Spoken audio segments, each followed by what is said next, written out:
call that radio. You call that radio TV.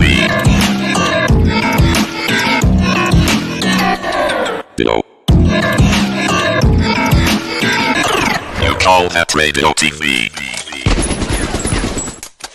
This is You Call That Radio. This is You Call That Radio TV. It's an absolute honour to welcome back the legendary Abdominal, who has been on the show before, but it was a long time ago. In fact, it's probably about a year ago.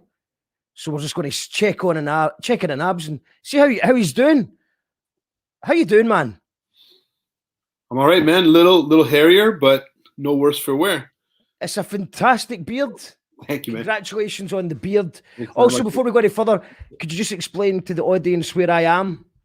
Oh, yeah. I think looks like you punched up a idyllic autumnal scene from Algonquin Park, which is an iconic provincial park in the very province in which I live, Ontario, Canada. It's about 3 hours northeast from Toronto, the city where I live in. So, yeah, it's this huge park. You can go canoe tripping in there, hiking. Grew up a lot of summer spending time there. If you ever come to Canada, post-pandemic, I highly recommend you check out Algonquin Park. I would love to go. I'd love to go to Canada. I'd love to go anywhere right now, man.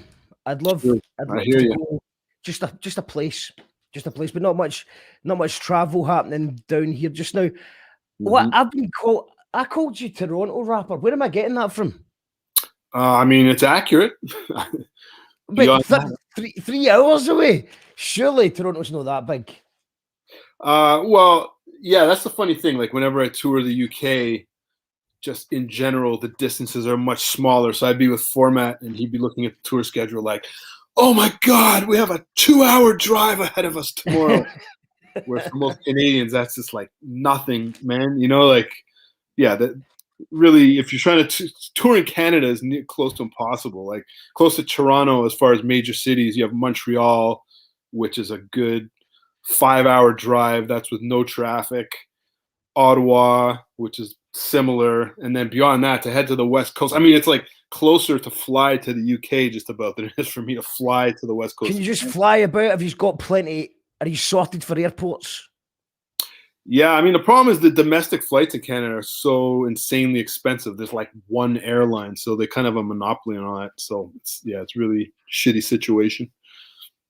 Who's joining us? We've got hello from DC, says Vitaly Potchekin. Am I saying that correct? Potchekin? Yeah, I noticed I think I did a little post about this just moments ago on my Facebook, and I saw this dude liked it. So thanks for checking in, Vitaly. That's good. Yeah. Well done. Thank you for posting it as well. Sure, man. Sometimes people forget. This is Iria. Now, Iria's a friend of mine and a friend of the show's, and she is very excited that you're on the show. She just got the memo a couple hours ago, and she's like, "What the what? Really?" So she's a big nice fan. To see. How do you pronounce it? Iria? Yeah, I think so. Okay, well, nice to see. Hopefully it's Iria, because I've been saying Iria for a year now. That's going to get awkward. This could get awkward, but I'd rather, do you know what? I'd rather deal with it getting awkward now than bumping in, introducing her to a friend at a festival.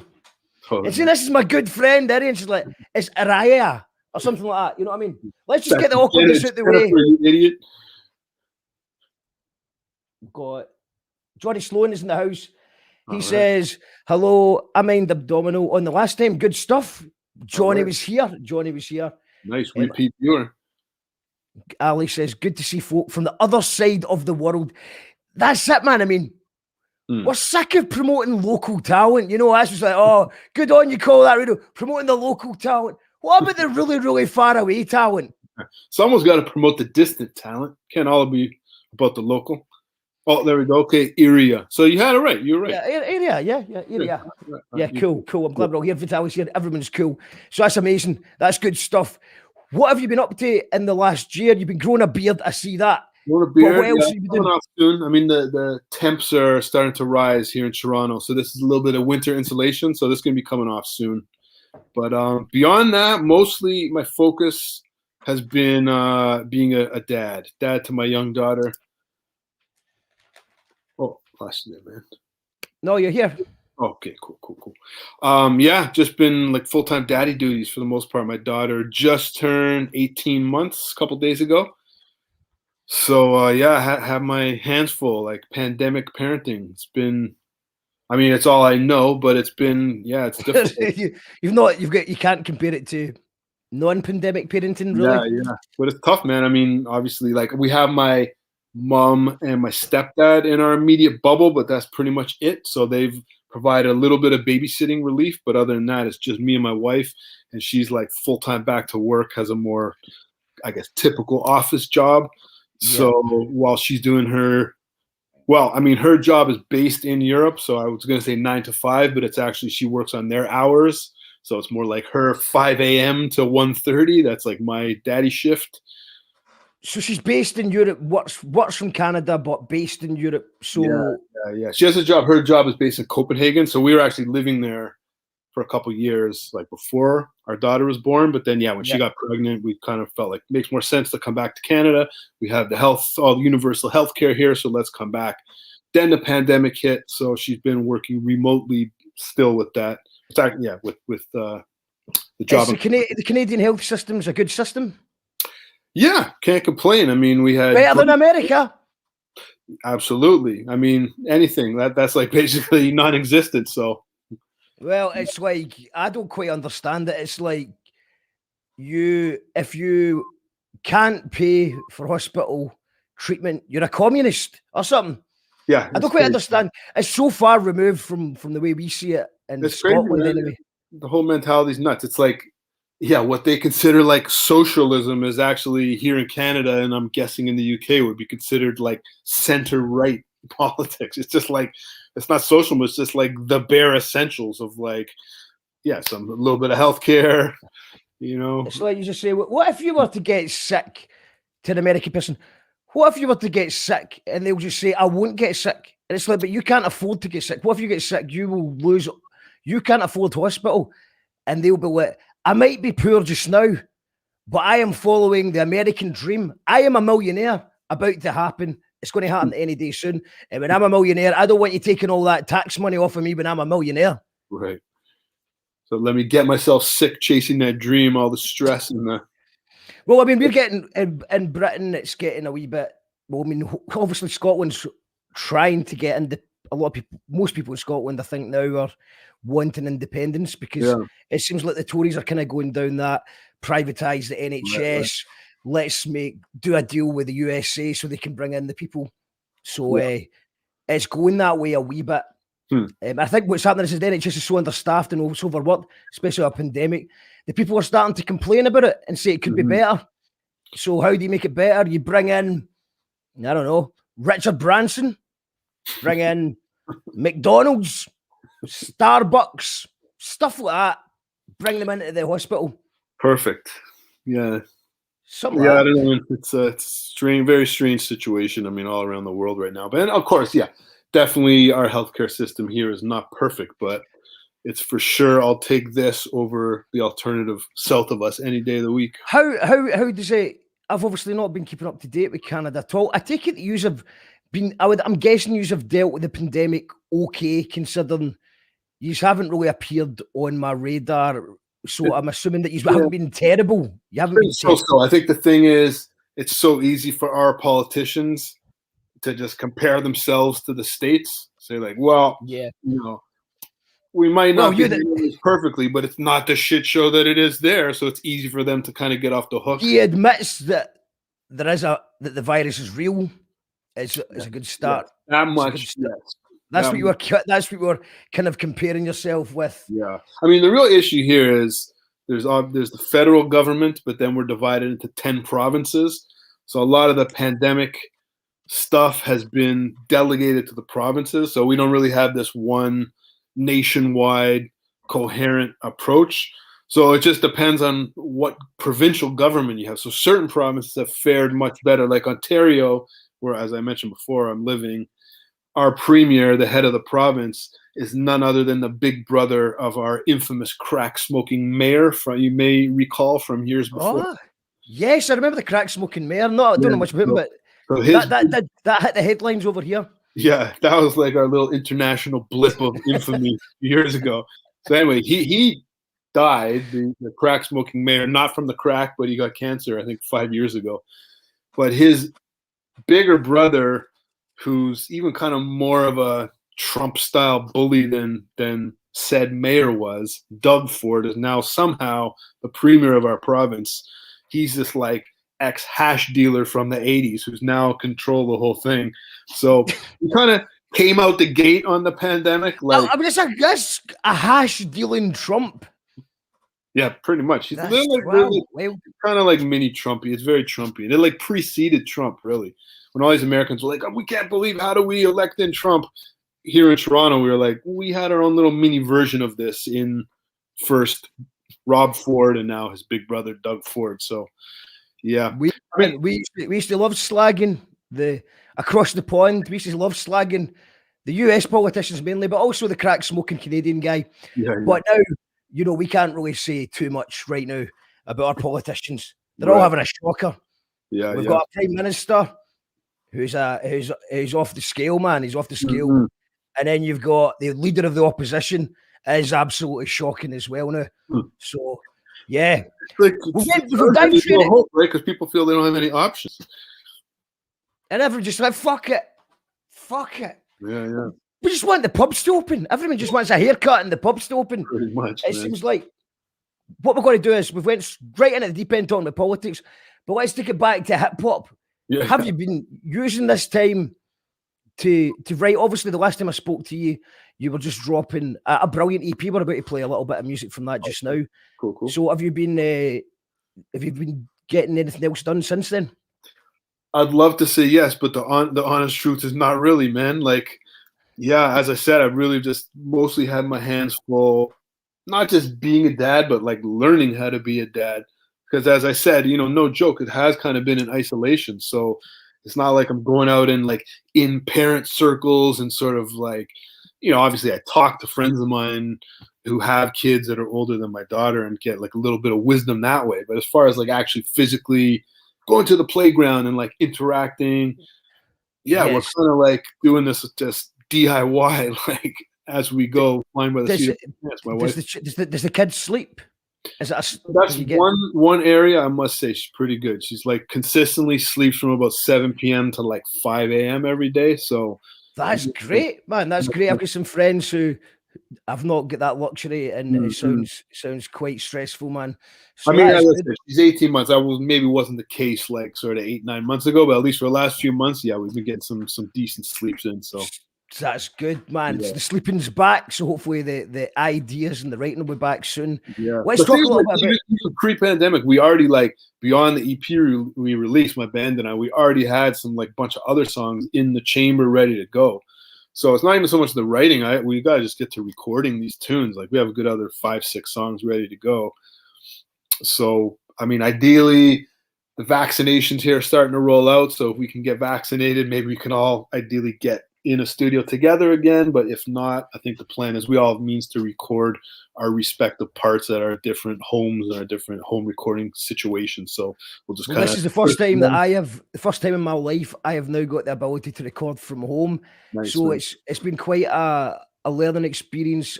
I've got a week off next week when I'm going to really try and knuckle down and get an album finished. Oh, cool, man. But I'm not sure if I'm going to do the final takes here or go, because we're still allowed to work, and recording is considered work if you're a professional musician. Right. The definition of professional musicians, well, you know, have you been paid a can of beer for a gig before? I think something like that.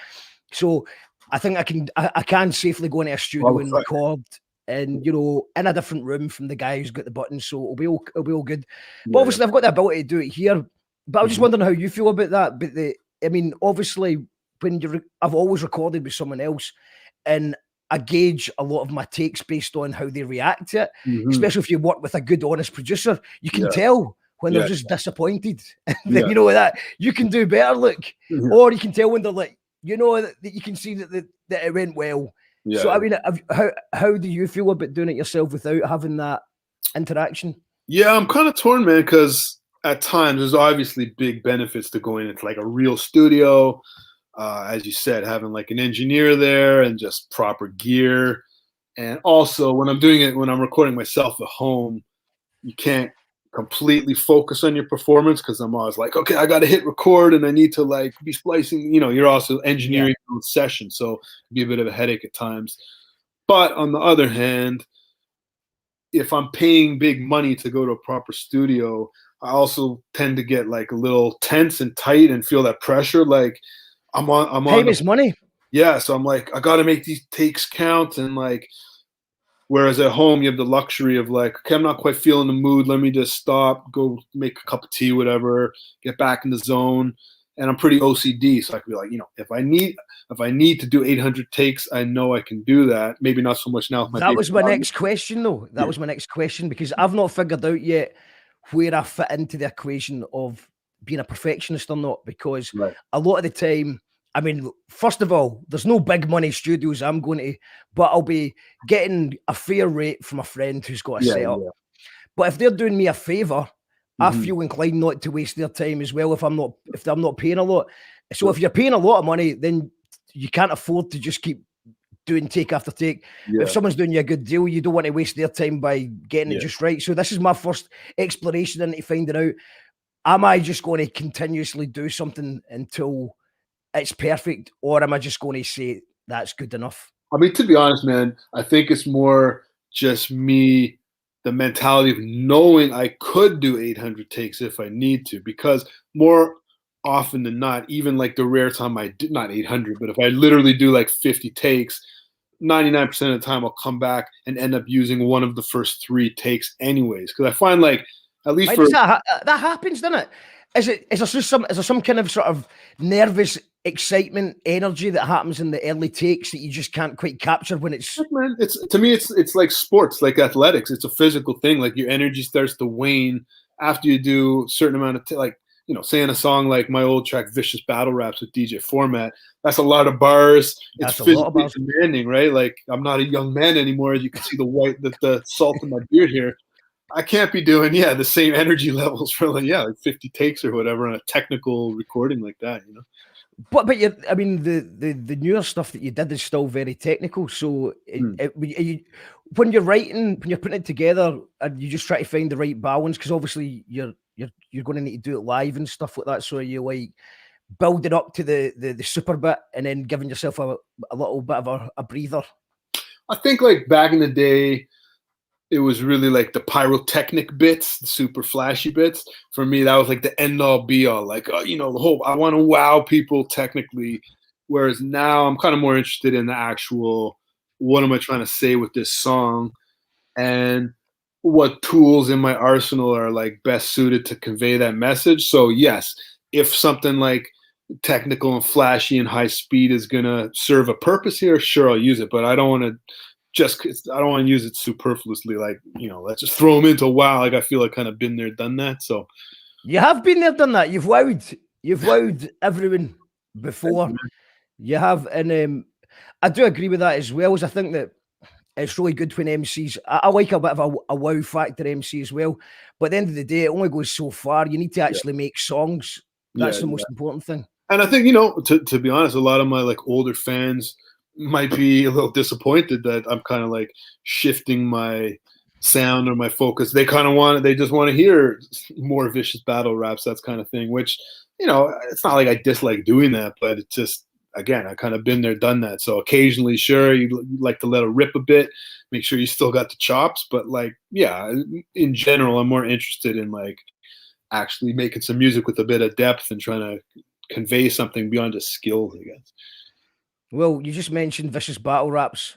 We'll get to the new EP in a minute, but just for people who are maybe tuned in at You Call That Radio and maybe aren't aware of your tunes, let's just show them. What age were you for vicious battle raps? Oh man, we did that back early 2000s, so probably like 2003. So how old would I have been then? I mean, late 20s, I guess, back then, early 30s, something like that. It's a belter. Vicious battle raps. DJ Format on the beat. Yes, sir.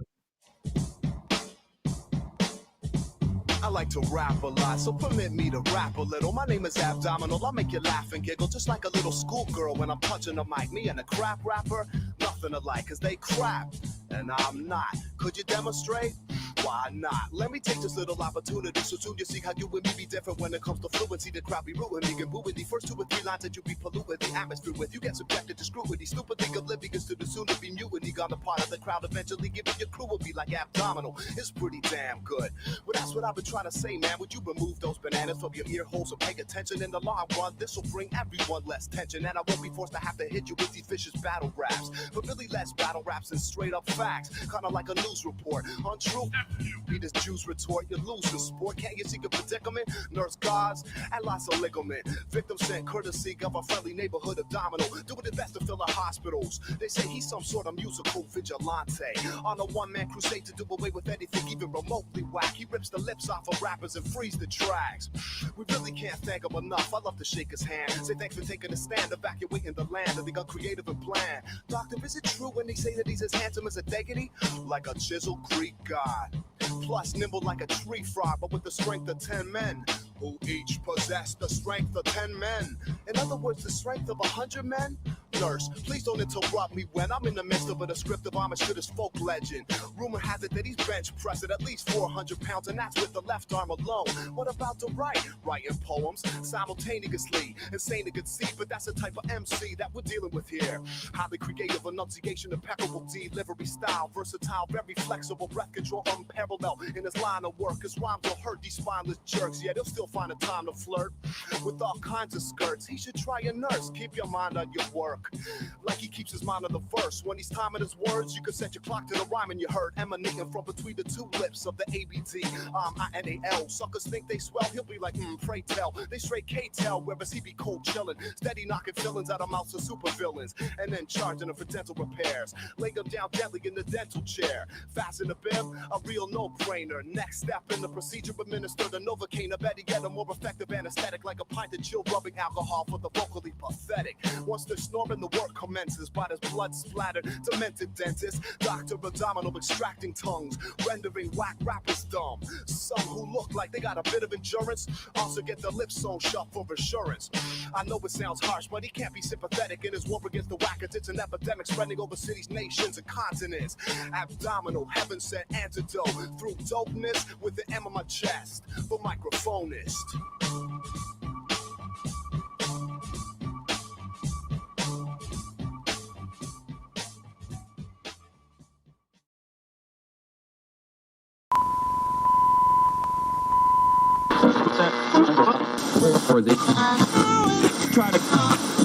Brothers and sisters, may the peace that can only come from the one God be upon you. We are here to tell the people that we hear you. One God will not allow us as people of conscience to lose our morale.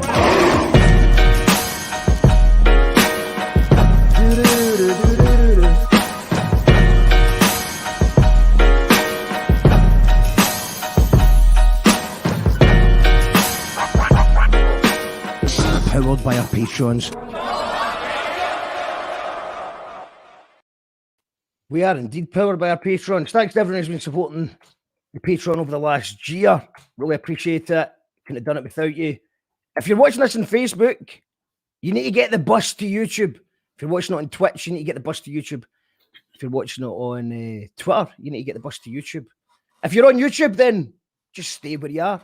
Put your feet up. It's Abdominal. The legendary Ontarian. Is it an Ontarian rapper? Yeah, I mean, I'd go more by Toronto. Probably. Toronto. Yeah. Toronto's like a greater province. How would you use Ontario as an adjective? An Ontarian? Yeah, I think you got it. Yeah, it's definitely Ontarian. like, I know it's Torontonian for Toronto, but Ontarian. Yeah, it must be Ontarian, I guess. Ontarian. Yeah, there you go. We've got you've got some new fans here. We've got nice. Custin Jackson, Ace, Custin Euro on Facebook. You need to get the bus to YouTube. I'll put the link in the comment. Lou saying, wow, this is amazing. Fire emoji. Thank you very much, Lou, 9174. Lou 9174. And Aria says, for me, you genuinely are my favorite. Oh, shucks. Thank you very much, Iria. Appreciate that. And goodbye, Facebook, goodbye, Twitter, and goodbye, Twitch. We are just now live on YouTube. Now, that's the way we do it now. Hey, I gotta say, man, I like the little graphic segments between the interview clips. Those are very. We've got loads now, man. We've got loads. Things have changed. Things have changed, man. We're professionals now. Yeah, well, very getting slick. there. Nice. We're getting there, man. Yeah. We've got Angela Doherty says amazing, and Alan Rorison saying excellent delivery. Thank you so much, Alan. I mean, we spoke about that before, but that was the first tune I ever seen you did. It was on Hit Mix Long Play. I think it was a show. It was on Sky One, and it just came out of nowhere, and I was like, "That's incredible." And obviously seeing you live as well. The Abdominal and the Obliques. Let's tell the people about Abdominal and the Obliques. So basically, to give people a bit of a background, it was Abdominal in DJ format, wrecking the stage up and down the planet, and then there was a little break, and then you came back with the Obliques, which I absolutely loved, and it was just a totally different setup. Yeah. I got a little live band situation going with the Obliques, kind of like similar to what I was just discussing earlier. I felt like I wanted to calm down on the super high-paced pyrotechnic raps and just get a little more mellow, a little more focused on the lyrics, the content.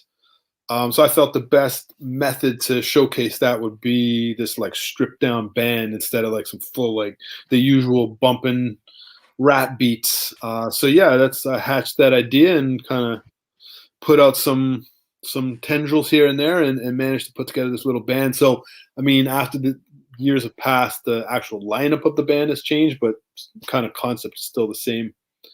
So just have like guitar, bassist. And it's good though to hear like the acoustic music is slowed down. You can hear every word because when you're rapping fast, there could be some amazing lyrics. There's a Scottish rapper, Physics, who's very, very fast. Okay. And his lyrics are incredible. But obviously it takes multiple listens to figure out exactly what he's doing. And there's just so much of that penmanship that can sometimes get lost. That's how I felt, man. Totally, man. I felt like I was like spending so much time crafting these highly intricate verses, tunes. And it's kind of cool, like if you're going into a recording studio and everything is crystal clear, impeccable. But then really the issue for me is when we were hitting the road and going on tour, you're at the mercy of the particular venue that night and the accompanying sound person. So it's like, sure, if you have some diehard fans that already know your material, then if the sound's a bit muddied, it's not going to be an issue because they already know the songs. But it depends what kind of scenario. If you're going to do a festival, it's just like maybe random people who don't know your stuff, or your diehard fan at the club has dragged out 6 of their friends that don't know your music, and the mic sound like it's just like, man, all this effort I put into writing is just getting wasted because no one can hear anything that I'm saying. So yeah, that was my reason. There is a lot of sound engineers out there, and I'm not going to name them, but some of them are my friends, and they are very, very good sound engineers that could get a brass band, 18 people on a small stage sounding perfect. Yep. Give them a rapper, they set it up, and they go out for a cigarette. Yeah, man. That's the thing, dude. It just depends like what they're used to mixing, right? Because we might like, who knows? Maybe we're playing like what's typically a punk rock club, so the engineer's not going to know. Format of myself, we're probably the only hip hop duo that were constantly in soundcheck being like, turn down the bass, please. Can you turn down the bass, Mr. Soundman? Because we're not like, our stuff's very lyrics driven, so we're not necessarily looking for like just crazy slamming beats. It's like if the people can't hear what we're saying, then it's like the whole thing's lost. Our whole concept is lost, really. I would say that happens like more often than not at hip hop gigs. Yeah, and it probably gets even worse at the kind of the highest level of like stadium gigs and stuff like that, where you can't really hear what's going on at all. And it's just maybe I think there's a couple of things going on. I think one, sound engineers are usually quite technical people who are practicing on all these kind of bands, and it's kind of maybe overlooked in their studies. It's like, oh, that's just a laptop and a guy, or that should be easy. So I think that's part of the reason it's going on. And I think the other one is that some Sound Ninjas don't understand that. So it might be a rapper in a laptop or a DJ and a rapper, but their songs change. Sometimes they're going to do a sad song, a reflective song, and sometimes they're going to want to be getting the crowd hyped. And it just seems to be like they get everything set up, and then they just that'll be it. I'll be fine. Yeah, it's true, man. Well, it's funny, like again, pre-pandemic here in Toronto, I hosted Toronto's monthly hip hop karaoke night, which is like this big legendary night here. We get like 400 people out every month, kind of thing. But that was like Soundman's nightmare because obviously, by definition, karaoke, like every vocalist, people will just sign up from the crowd. So every vocalist is like totally different dynamics on the mic. So yeah, we'd always have to stress to the different soundmen over the years at the venue, like, you can't go out for a smoke, man, because like, me and the other rapper would test the mics, but we'd have to literally be like, okay, now I'm going to be shy, quiet rapper. And now I'm like cupping the mic, angry rapper, because you have no clue who's coming up. And so you can't go out for a smoke. There's Mad Wee Tam. He's about to do Snoop Dogg. He's never done Snoop Dogg before. He doesn't even know what Snoop Dogg is. He likes country music. He just drinks at the bar. But he's giving it a go for the first time ever. Wait, what if you're the karaoke host? Do you do your own stuff, or do you ever stray into new territories? No, that was just strictly like hosting gigs. So I wouldn't even, just me and there's another rapper, more or less, we'd be the two hosts. So we kind of act as like the hype men for the actual people, like the performers, the stars of the show. And nobody ever tried to peer pressure you into doing another rapper's song? We would occasionally, like, I mean, if sign up was slow on the odd night where people were shy or whatever, which is rarely the case, but we would occasionally do someone else's song. Or on a couple occasions, some of our regulars came up and did a few of my tunes, like Vicious Battle Raps was done a few times. I think 3 Feet Deep. So that was always cool. The people kind of surprised me. I'd be like, oh shit. So that was cool. And were they good at it? Could they do it? Yeah. The people, I mean, just in general, the regular, as I said, there was maybe like monthly average, we get 300, 400 people, but like there was a core group of maybe 60 people that would always come out and actually participate. And they were like, crazy, man. Like, I would honestly say better than the actual rappers. Like, people come up and do, just some like white 40-something-year-old woman's receptionist by day would come up and do Wu-Tang Triumph and like kill it, man. People you would never expect. Yeah, people just be blown away, man, consistently with the talent. Well, people that love hip hop really love hip hop, and they listen to that shit on repeat, and they want to know it. Yep. And you've not? Did you ever do any other rapper? Have you ever tried to do another rapper? Yeah. I mean, I even like in my set in my sets with DJ Format recently, we would incorporate a little cover of Farside, Passing Me By. Class. We were doing that. I did, I think, Humpty Hump a couple times. And as I said, like, we were serving as hype men for all these people. So like we kind of be hopping on the mic and just doing like the obvious punchlines for all these different songs. Like whatever people sign up for, really. Amazing stuff. We got Lou is explaining that 9174 is the year of Still to Be Born. I am a time traveler from the future. I thought it was something. I was trying to figure out, like, was he born in 1991 or 1954? I was trying to figure that out. But. I think maybe. Oh, in fact, Lou couldn't have been born in 1974. I was going to say she was born in 1974 and she got a digit wrong, but that is really wrong. She's definitely at least 15, 20 years younger than that. Oh, right. Because I'm personally 1974 baby right here, actually. Right, well, they go. Big up for 1974. It was a classic year for rappers and beards. Vitaly's saying, what are your favorite MCs that we haven't heard of? I mean, I don't know what MCs you haven't heard of, but I mean, I've been listening to a lot of Homeboy Sandman lately. Yes. I thought the last album was incredible, man, and I just thought it was like, because I've always been quite a fan, but then I thought the album before it was okay, but the last one just seemed to really step it up a gear again. He's crazy, man. To me, it's like it's quantity and quality. Like, there seems to be no sacrifice in quality, but dude is so prolific at the same time. That is the strange thing. It was that the album that I preferred came out very soon after an album had already dropped as well. Plus, he did a full EP with Edon, like another artist that I love. That was, I don't know, maybe 2 years ago now. But yeah, he's just constantly dropping projects, man. Yeah, he's crazy. Been listening to Euro Droog. I don't know if you're familiar with him or Vitaly. Euro Droog, yeah. Yeah.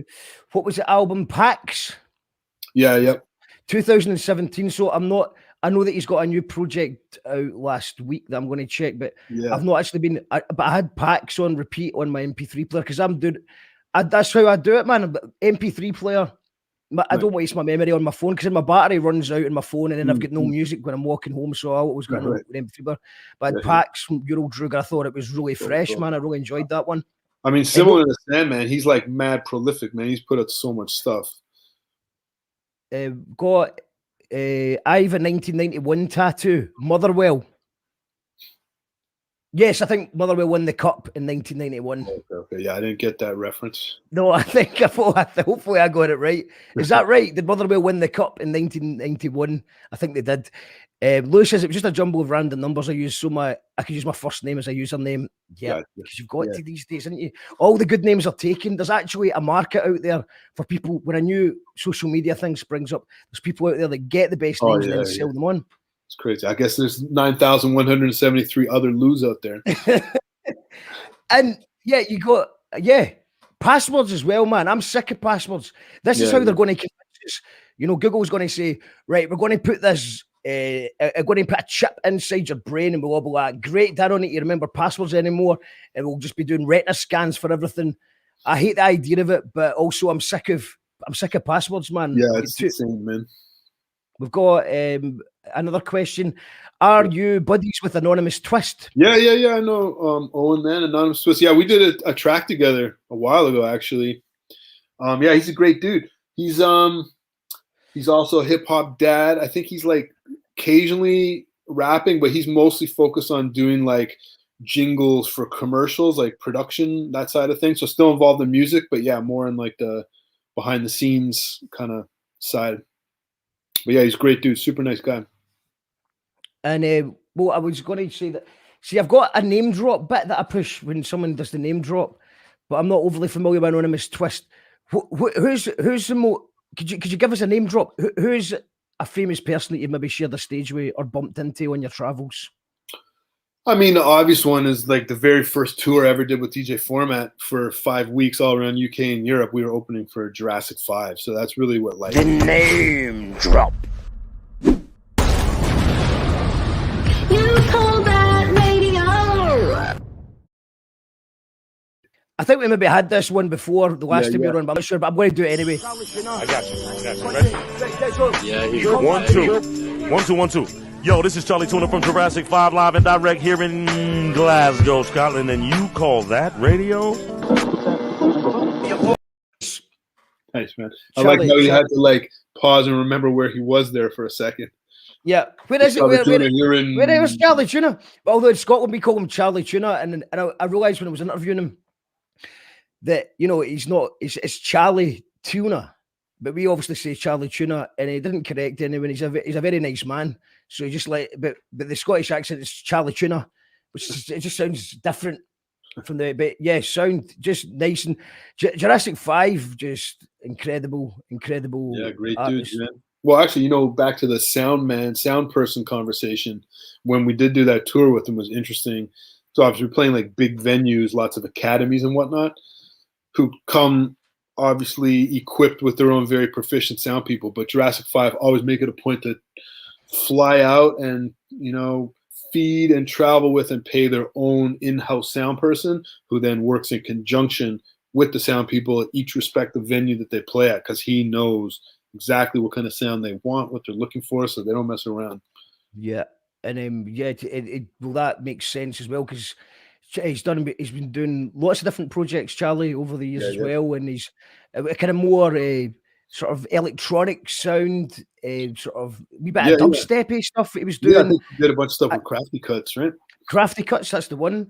Crafty Cuts, I've seen him play Audio and Drygate, which you also played that as well. Great venue, man. Love that spot. Yeah, man, it's so I think and both times sounded great, but I mean, I was just putting that down to just because he's got such a unique voice as well, man. It just seems to travel very well no matter what venue you're in. But a good sound guy always does help. Aria's saying, can you give us some secret rhymes? Oh man, on the spot. Let's see. I got to think of something for Iria. I hope I pronounced it right. Feeling a little tight. Got to loosen up. But I got my pup at the other end of the couch. Look at this slouch. He's just chilling, taking his 5-hour nap. That's it for the little secret raps. Well, I am expecting a delivery right now, so you might have to do another one if the buzzer goes. But nice, little UPS rap. Well, I don't know if it's UPS. We've got these guys. They're kind of, I don't want to say evil, but they're called Hermes, and they kind of, to be fair to them, they prepared me for the lockdown because way back in 2015, I had to stay in the house for 2 weeks for a package that never arrived. So I was kind of used to staying in the house and being raging at the world. Foreshadowing. So yeah, that's Hermes. That's our version of it. Okay. Royal Mail, no disrespect to Royal Mail, they do a great job. Big up the posties. They do a great job. So we salute all our key workers. Actually, we salute all of them for sure. We're going to play something from the new EP. So what would you like us to play? Oh, I mean, you got 3 choices. There was 3 tunes, so. If it's going to be a video, you have 2 choices because we did videos for 2 of them. So I'm easy, man. Your pick. Okay. Host's pick. Okay.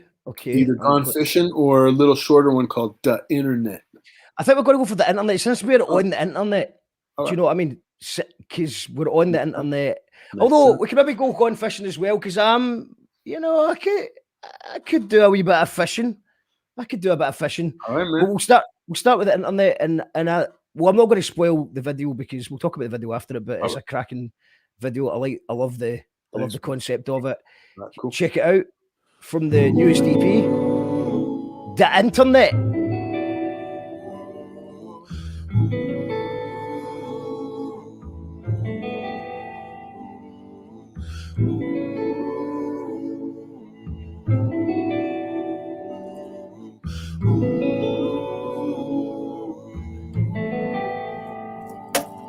We're douchebags. As a species, collectively incontestable premise, and so the subsequent question to me is what role did the internet play? Did it cause said douchiness or simply shine a ray on a long since pre-existing widespread phenomenon of humans acting douchey for generations and on? But douchey how is maybe your question. Well, first and foremost, this is seeming obsession with external validation for our very existence is chasing likes, comments, views with persistence. Decisions no longer based on what feels right for us, but rather on what generates the most likes for us. But you can't take likes with you when you die, so why do we spend so much of our time trying to generate them? An entire generation obsessed with blue thumbs and red hearts for motivation, but fleeting a sense of fulfillment that they provide, so we need more and more likes to maintain the high, and so the screen time increases. Living life in pieces, neat and postable, otherwise they seem meaningless. Well, I'm sick of the cycle, see, I'm seeking something more significant than just likes, y'all. I'm not quite sure what it is yet, but I do know I won't find it on the internet.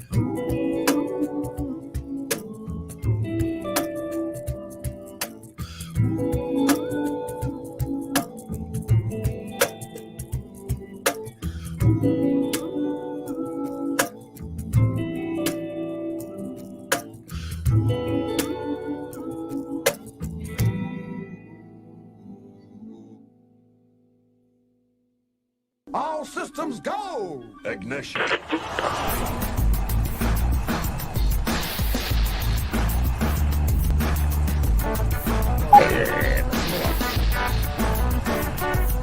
What is that? Oh shit, what is that? Get your traps, will you fight? I have 4 dogs in my backyard. I'm constantly pumping those dogs, man.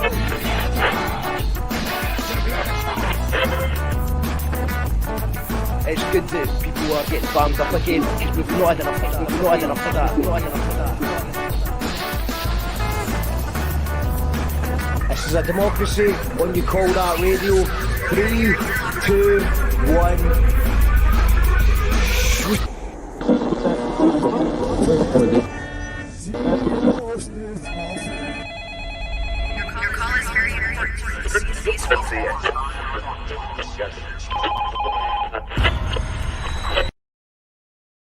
It's You Call That Radio TV. We're live with Abdominal. Just before we go back to Ontario, Toronto, we are going to just give a wee shout out. Because actually, this is Christmas Eve, basically, in You Call That Radio, or equivalent of Christmas Eve. How so? Because tomorrow we're going to be building a spring. Now, what that involves is we're going to go to a live venue. And obviously we can't have people watching it in the crowd. That's fun's been made illegal here. I'm sure it has over there as well. But we can do our best. And what we've got here is we've got Tom McGuire and the Brassos, an amazing funk soul band. We've got Minerva Wakes, which is glitchy, witchy, trip step. It's her first ever gig and her debut album launch. We've got Esperanza, Big Fat Panda, and Nipples of Venus and Bomb Scare are going to play the Specials debut album from start to finish. And so we're all excited about that. That's the ska section. And then the hip hop hour, we've got Loki, Kid Robotic, Sweet Rogue, Suzanne Carpenter, Stevie Creed, and Johnny Cypher. And it's all live in real time. None of this, you know, when they say, oh, all these live gigs on the internet and they're not actually live. This is actually live from a venue, streamed to people. And we're going to be doing that from 2 o'clock tomorrow. And it's free to watch on YouTube for everybody. And this is a thank you to everybody who's been supporting the show on Patreon. That's why we do it. They keep us going. And this is a wee thank you for helping us build the thing. Yeah, that's what's happening, man. So we're all excited about that. Nice, man. Hope it goes well. Good luck. It's went well before. We try and do it seasonally. We did one in August. We did one in Halloween. We did one at Christmas. Cool. So I think this is it. Are you saying that's going to be the best thing ever? What's a spring? Well, that's more fall, but you know, you get the idea. It's all the same in Scotland. It's all the same. We've got Johnny Sloan loved that last one. He's saying good. Ari is saying, aye man, it's why I love you. Perfect elocution and dictation. Oh, cheers. And Lou says, we are on the internet watching a song about the internet being douchey. So meta. Yeah, that's true. Good point, Lou. The sound quality from Capture Works is outstanding. It is indeed. They are incredible at what they do. And so touch wood, it's as good as it was the last time. I'm looking forward to it.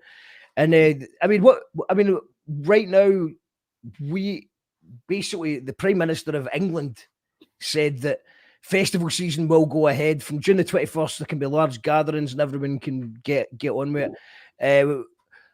Us in Scotland don't really believe that guy because he says a lot of shit that isn't real. Yeah. So we've just found out that Belladrum's festival's cancelled. Kelburn Festival, I think, has been cancelled as well. Transmit, which is like the big sort of commercial festival in Scotland, has just moved to September. So, but everyone in England is just going ahead. Lots of people getting booked for gigs. And I mean, what is the general feeling over there? Are you getting gig bookings coming in, or are you just ignoring it until things get to normal, or what's happening? Yeah, there's not really much. I mean, yeah, it's strange. I think as far as music stuff, there's not too much opening up here, but it's weird because we kind of seem to simultaneously, people are saying there's like a third wave that's starting right now with all these variants. So it's like really bad and cases are going up, but then at the same time, again, #X dealing premier is trying to open up the province at the same time. So not so much musically speaking, but like patios just opened on restaurants. I think they're supposed to be opening up like hairdressers and salons next week. So it seems like very strange timing where like things are moving in weird opposite directions how they should. So does not bode well, I wouldn't say. Well, I was talking to a friend of mine who will remain nameless, but he's a kind of scientist guy. And he's also a bit of a conspiracy theorist, so I love his take on it all because he's always got the juicy stuff, but also he's not an idiot, so he doesn't like, there's right now there's people saying that viruses viruses aren't real, as well as the new one that I've been hearing a lot of recently. So, but he's obviously well over it. And the good news is he says that the vaccine is actually very effective and it's going very well. And obviously the UK seems quite ahead of the rest of Europe. So we're actually going quite well. But the schools have just opened up, and he said that is the stupidest idea. He says we could get away with it. You know, you could have hairdressers, you could have a bit more normality. But he says the idea of getting, like, obviously kids, none of the kids are vaccinated. And the way that you get these new mutations and strains is we're getting lots of people who aren't vaccinated together. Yeah. And that is his worry is that if we do all that, then a new mutation comes before the vaccine, then we're just back to square one, which is a terrifying thought. But the good news is that he said that the vaccine's working, which was good to hear from him. Yeah, no, I mean, the schools are open here already, and it's like, sure, in theory, the kids are supposed to be wearing masks, but come on, like, most of the class size haven't, like, what kind of, like, a class of 36 7-year-olds are not going to, like, consistently wearing a mask all day. They're out. Yeah, they're just like you send them in the lunch break and say, remember to wear your mask, by the way. Just remember to keep your mask on. Kids do what they want. Yes. But I mean, my dad is like one of Canada's top scientists, and he's actually on the vaccine task force here in Canada. So, what's he saying about it? I mean, he just got his first jab yesterday, so he's like all in on the vaccine, saying it's like unprecedented how quickly they were developed, how effective they are. He's like, it's the way out, man. Yeah. Yeah. I mean, imagine it did. The vaccine just fixed everything, and we all go back to normal. What would the theory be then? What would it be like? Just move on. Something else. Move on to back to flat Earth or something. Yeah, I don't know, man. Well, it kind of seems like people are saying it's not a matter of like if a next pandemic happens, but when it happens. So at least in Canada's situation, we're like, it's different than UK because we don't have any vaccine production facilities. So we're totally reliant. Like, our vaccine rollout has been a lot slower than, say, the UK's or the States because we're reliant on procuring vaccine doses from other countries. So I think everyone's like, it's too late to get that shit up and running for this pandemic, but like clearly we need to get those facilities in place like yesterday kind of thing for when the next one hits. Well, I do know that both the US and the UK did have like a strategy in place to deal with a pandemic that they both seemed to get rid of a few years ago because it was costing too much money.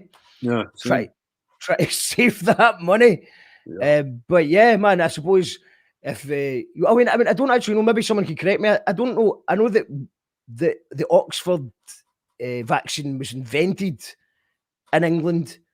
But I think we're getting all our vaccines from India. I think it gets made in India. I don't know if we're actually making it here. I don't know. But obviously, we seem to have done a deal somehow. We've got Lewis saying, I got my first vaccine last Sunday. Can't wait to get my second one. I haven't sent my kid back to school yet. Maybe after the Easter holidays. Nice. Lindsay Stewart says, I've had my first Jag, wore my Who Took Utopia t-shirt to get it. Who Took Utopia is my band's album. All right, nice, man. So just, well done.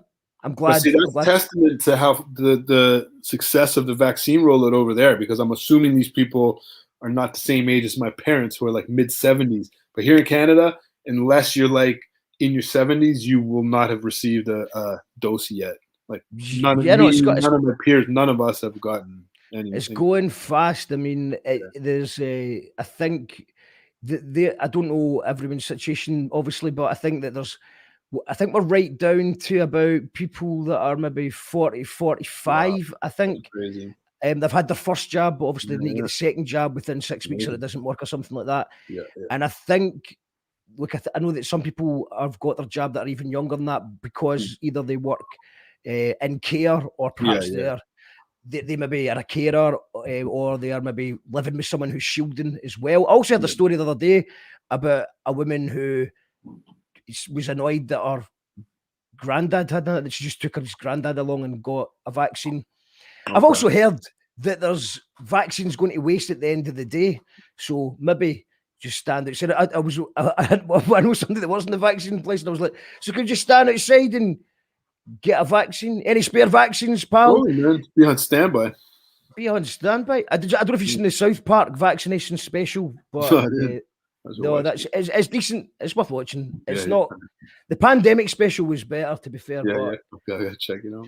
I got mine early because GP had some leftover from a batch. Well done, Lindsay. Word. I got mine because I'm an unpaid carer for a disabled child, says Lou. So we're just going through fast. One is vaccine made in Wrexham, my hometown. Shout outs to Wrexham. We salute Wrexham. From Death from Above, 1981. Death from Above, are you named after that song? Let's make love and listen to Death from Above. And I would like to know that. And Tam the Van has a theory, right? Okay, so he's a bit out. He's a bit out there. He's got a bit of a different theory. It's to do with Mars. All so right. this whole thing is to do with Mars. We can't have people going to Mars with a common cold and stuff like that. There's a lot missing from his theory, but at least Tam's thinking for himself and coming out the box with some actual new information. He believes it is to do with Mars. So Tam, feel free to come on the show one day and explain your theory. I did enjoy the first half of it, but I feel like there's a missing bit to the story. Like, I get what you're going with. We can't go to Mars and just be having the flu up there. I know what you're saying, but what's the middle bit? I would like to know. Same, man. Sounds intriguing. Let's go fishing. All right, man. Let's go fishing. Also, Christine Lake right behind you. It looks beautiful, man. This take a cast right from your couch, from your sofa. This is, I do worry that I'm going to get into trouble. People will be getting all these screenshots thinking, oh, there he is, somewhere else. Somewhere else. Oh, you're all staying home. Again. There's Mark in Canada, bastard. Okay, I think Bandcamp's the best place for people to support the stuff. Absolutely. I mean, I know a lot of people on Spotify, so you can also go the streaming route. But yeah, of course, Bandcamp's for sure a little more artist friendly. But hey, end of the day, if you're listening, listen however's the easiest way for you. Bottom line, then that's great. Fishing. How long have you been fishing for? I've always kind of casually fished when I was younger. My family didn't personally have a cottage, but if I go to like friend's cottage, that's like very Canadian tradition. Kind of fish off the dock, like the one right behind you there in your green screen. But then, yeah, about 6-7 years ago, my dad did purchase a cottage. So that was like our first experience having our own family little getaway in the summer. So I went out in the kayak one day, and like for the first time I caught a real fish, not just a little one, but like an actual proper 3-pound largemouth bass that was like towing me around on the kayak. So I was like, what the hell is this? This is incredible. What a rush. This is awesome. So I was hooked, no pun intended, from that one fish. Really got me into it. And ever since, yeah, sort of about the last 6 years been my little getaway, little pastime. Do you think maybe the next tour, next time you come to the UK, you'll maybe time it so that you'll have time to go fishing in a Scottish loch? I already do that. Even before COVID, when I was touring with Format, when we dropped Still Hungry, basically when we weren't doing shows, in any given town, Format's off to the record shops digging for wax, and I have my little portable fishing rod in my knapsack. I'd get on my Google Maps, like where's the nearest water, and I go fishing. Then we meet like showtime. Shit, I'll meet you back at Soundcheck. So, have you fished in a Scottish loch before? I'm trying to think.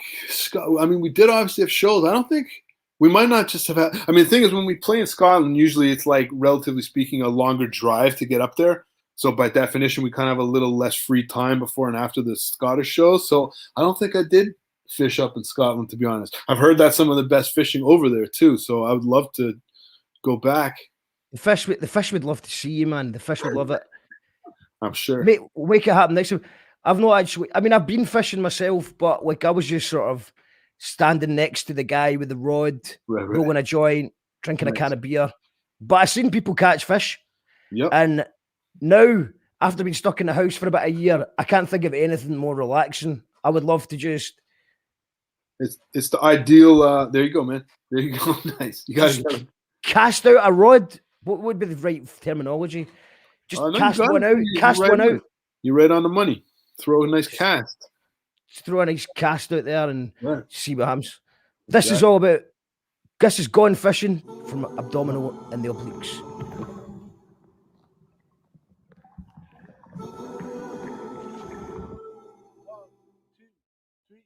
Well,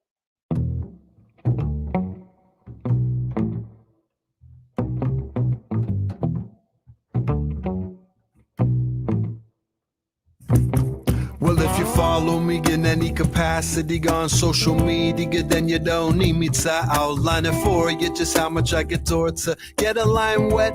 Don't know what I meant, well let me try to rephrase it. What I mean to say is more and more these days I can't be fucked about the race. Which race you may ask, talking about that other rat. Job, house, car, Instagram star, eat at all the right places with all the right faces. Where the best brands, hippest fitness plans, free shoes, free gear, influencer to your peers. But it feels meaningless, surely more to it than this. But what, feeling stuck in a rut. I mean, if I'm being honest, all I really want is to go fishing, to go fishing, to go fishing. Man, I wanna go fishing, I wanna go fishing. Yeah, that's what I'm wishing. All I really want is to go fishing.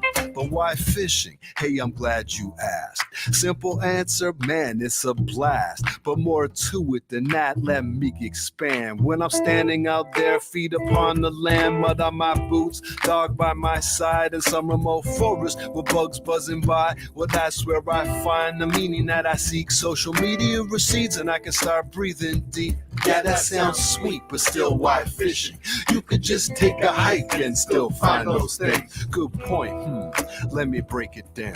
Put it this way: any given lake in town that you pass normally without a second thought could hold monsters lurking that could be fought. Prehistoric creatures with sharpened fangs, guaranteed to get the adrenaline flowing in your veins. And so the question really should be, how couldn't I fish? Cause in the midst of this mundane existence that we live, it gives direct access to feeling tapped into a way that we were once way back when. In touch with the land, in touch with ourselves, not touching the screen. To focus on smells and sights and sounds, really all senses heightened. Focused on the task at hand, finding good fighting the aforementioned creatures of the deep.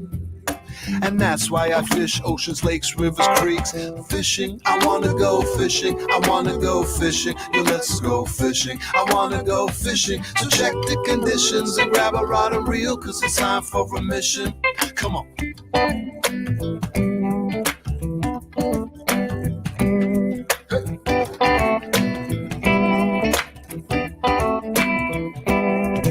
Well, fishing, you could say, is an escape from reality, but I would say it's more like an escape to reality. Cause sadly, the supposed reality we're living in seems lacking in its focus on what matters for existing in a balanced state. But still, I'm not naive, I understand that unlike me, not everyone has got the means nor the time to just up and leave society when they decide to. A luxury, a privilege, however you describe it, dude. What I'm trying to say is I acknowledge the dynamic that not everyone can escape the problems when they can't stand it. I mean candid when I say I feel guilty for disengaging rather than using my abilities for some platform to advocate for those less fortunate. I used to more so until an inordinate amount of hardship came into my life, leaving me needing an escape from all the strife. And so I escape it. Fishing is a means, so if you need to find me, well, go check your local stream. I'm gone fishing, I'm gone fishing, I'm gone fishing, I'm gone fishing. We're gone fishing, we're gone fishing, we're gone fishing, we're gone fishing.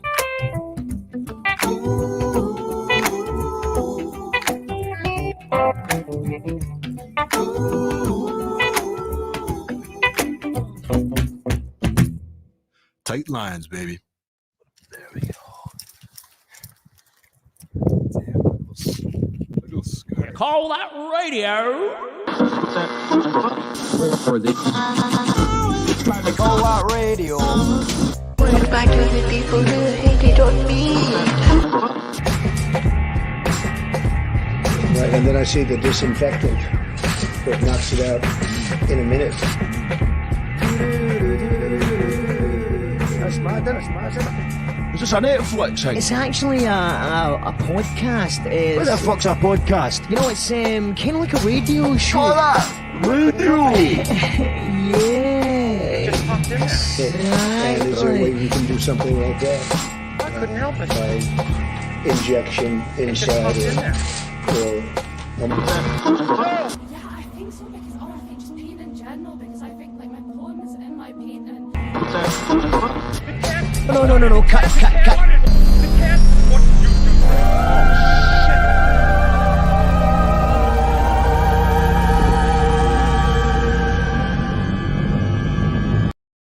It's You Call That Radio TV. We're live with Abdominal. We're just going to wrap things up just now. Got a couple final comments. Fish the Tay. The Tay is a loch in Scotland. Someone else has also said that, I think. You should go salmon fishing in the Tay. So, well, I think it was Jade. You know Jade Radley. He's from Yeah. Big ups, Jade. Love that. Big ups to Jade. Jade is in that area. So if Jade, just say to Jade, like, book it so that I can go fishing in the Tay. Alan says he's getting his first vaccine jab next Wednesday. Nice one. Good luck, man. The band, yes, amazing. And my dad used to go fishing with Andrew from Primal Scream. Wow. That's the name drop. You call that radio?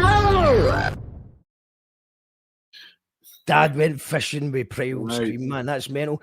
Fishing mates. So I'm totally up for raffling myself to you. I could be like a pet who looks after your pets, and you could pay me in random rhymes. Oh, it sounds like a fair deal to me. Yep, well, that's what he's saying as well.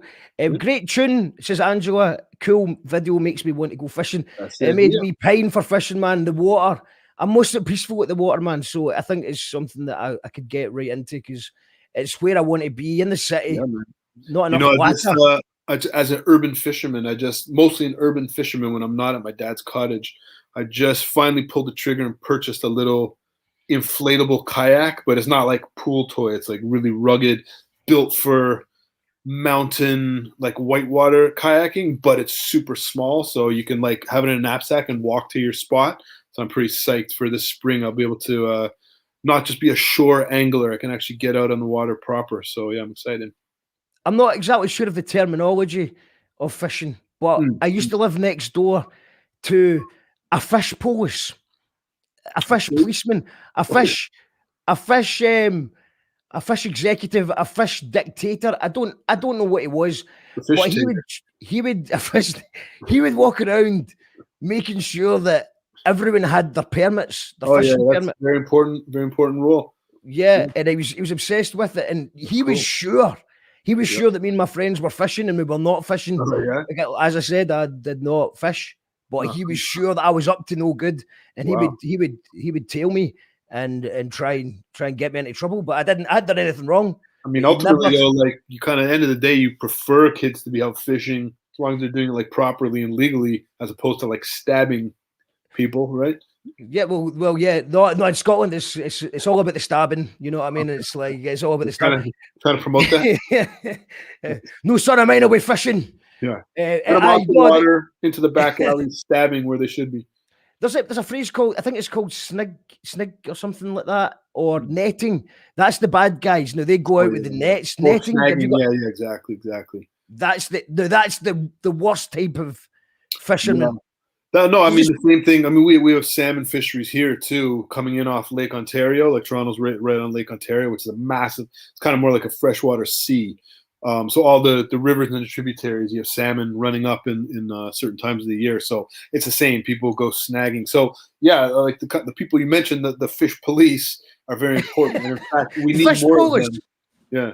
To stop the poachers, but yeah, that seems a little excessive. They're cracking down on like young innocent. Yeah, that guy's just one of those, you know, the self-important type, the real guy that's got the nosy neighbor, the guy that's got to just ruin things. Well, are you fishing over there? I'm just in the bath, just having a shower. No, I mean, surely, you know, a wee guy fishing would be all right, but obviously they do a great job. We salute you, fish police that are doing a good job in stopping the snaggers.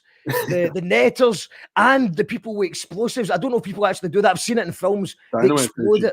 Yeah, man. Is that a real thing? Explosive fishing? Yeah, dynamite fishing. It is a thing. Dynamite fishing. Yeah, a fish bailiff. They're called. Okay, a fish bailiff. Yeah, it's different. I think there's called like MNR, Ministry of National Resources. Here, it's a MNR officer is what we call them here. But yeah, fish bailiff. I like that. I just call them sir. When in doubt, man. Lou says, I love this. It's so chilled. I love the tight lines at the end. I always say that to my dad when he's going fishing. For sure. And Ari's laughing. The worst kind of bailiff. Johnny Stone's laughing. Looks like everyone's having a good time. So I think it's a good time to wrap it up. Thank you so much for joining us this evening, man. It's an honor as always. Abdominal and the Obliques are Abdominal on DJ format on the Spotify. If you want to show some support, there's the Bandcamp link there as well. And hopefully, man, some new tunes, some gigs return. Hopefully that Hip Hop Karaoke thing can get back on the go with 400 people all squashed in. All that good stuff, man. They club nights. I can't wait. That receptionist woman giving it Wu-Tang Clan. This is the times that we need back. But until then, at least we will have fishing. I'm going to finish with you mentioned Still Hungry. Is Dirt Still Hungry? What's that one? Sorry? DJ Dirt. DJ format and Abdominal Dirt. Oh, like what's that? What's the tune for? Oh, Dirt. I think we had this confusion last time with the accent. God, did I say Dirt weird? Well, I wouldn't say weird. It's all subjective, right? But just how do you say it? Dirt. Dirt. There you go. Yeah. Oh, okay. I really enjoy that song, Dirt. Now you sound like you're like Midwestern state, like a Dirt. Dirt. Got you, man. Can you give me a Scottish dirt before we go? Oh, it's a dirt. We're gonna sign off with dirt. Okay. Thank you very much, mate. All the best. I hope you get your vaccine soon. I hope that you catch some good fish. Thank you, man. Thanks a lot for having me again, man. Had a great time, just like last time. And good luck again tomorrow. Sounds awesome. Yeah, man. Well, that's a good shout. Actually, one last shout out for building a spring tomorrow. Tomorrow we are building a spring all day from 2 o'clock to whenever we finish. It's an amazing lineup. It's free. Just subscribe on our YouTube channel and notification bell, and you'll see us all there. And yeah, man. Hopefully, see you in the real world soon when the touring starts. Good, Mark. Good. All the best, mate. All Take right, easy, mate. mate. Care.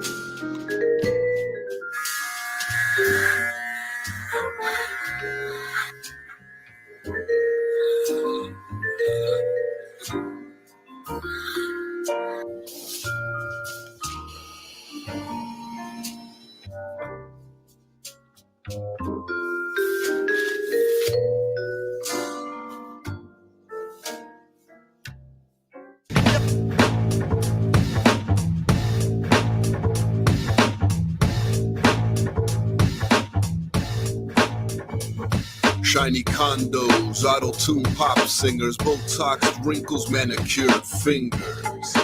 Tightly packed food, man, you can even find wrapped fruit. Ironic, given that most fruit already have their own natural peels. But I guess the saran option appeal more in marketing groups. And so they carved up the fruit into stark little cubes for people living in stark little cubes. Now don't get it twisted, I got nothing against people existing in condominiums chewing on fruit shapes. I'm aware space and time are limited these days. And so people gotta do what they gotta. I get it, so far be it from me to knock the hustle. Consider this more of a general observation, and that is things are too clean for my tastes. And man, I miss the dirt. Dirty back alleys, dirty stain on my shirt. Dirty buildings and dirty old cities. Dirty old floppy gun augmented titties. Dirty unquantized drums. Dirty crumbs and dirty diners frequented by dirty bums. Yes, sir, I miss the dirt. So fuck a bar of soap, man, I wanna feel the earth between my toes just like nature intended. Cause things are too clean and impeccably tended. Everything's sterilized, spotless, and white. And I'm the dirtiest thing in sight. Plus, let's not forget sound, you heard me? Yes, I get dirty. So don't disturb me with hand gel, cause I prefer to be very dirty and dusty. Trust me, natural must be musty. The dirtiest thing is down to the ground. Abs and format keeps it dirty when we throw it down. Everything's sterilized, spotless, and white. And I'm the dirtiest thing in sight. Plus, let's not forget sound, you heard me? Yes, I get dirty. So don't disturb me with sanitizer, I prefer to be very dirty and dusty. Trust me, natural must be musty. The dirtiest thing is down to the ground. As a format, we keeps it dirty when we throw it down. These days, everything designed to hide the so-called blemishes. Filters, Photoshop, gym memberships, all of the obsessive quest for perfection. Or release the perception as such in our social media presences. But the flip side to that, of course, is if we're all using those same tools, then it's inevitable that we end up looking identical, like fish in a school. But my school was that original hip-hop philosophy, which taught to me, always be an individual and never copy. Which kind of means embracing your supposed blemishes, cause they're what distinguishes you from all of them fishes. Swimming around out in the sea of humanity, cause why be a schoolfish when you could be a manatee? Doing his own thing, unique, quirky, beloved by all, and most of all, dirty. Substrate mud wallowing, fuck following, primarily solitary, just gobbling hydrilla, plus leaves of mangroves. So next time your self-esteem ranks low, just channel your inner sea cow. Be proud, yo, how you like me now to the world while rolling in the proverbial mud, get dirty, and fuck washing up. Everything sterilized, spotless, and white. And I'm the dirtiest thing in sight. Plus, let's not forget sound, you heard me? Yes, I get dirty. So don't disturb me with hand joke, cause I prefer to be very dirty and dusty. Trust me, natural must be musty. Dirtiest thing is down to the ground. Abs and format keeps it dirty when we throw it down. Everything sterilized, spotless, and white. And I'm the dirtiest thing in sight. Plus, let's not forget sound, you heard me? Yes, I get dirty. So don't disturb me with sanitizer, I prefer to be very dirty and dusty. Trust me, natural must be musty. Dirtiest thing is down to the ground. As a format, we keeps it dirty when we throw it down.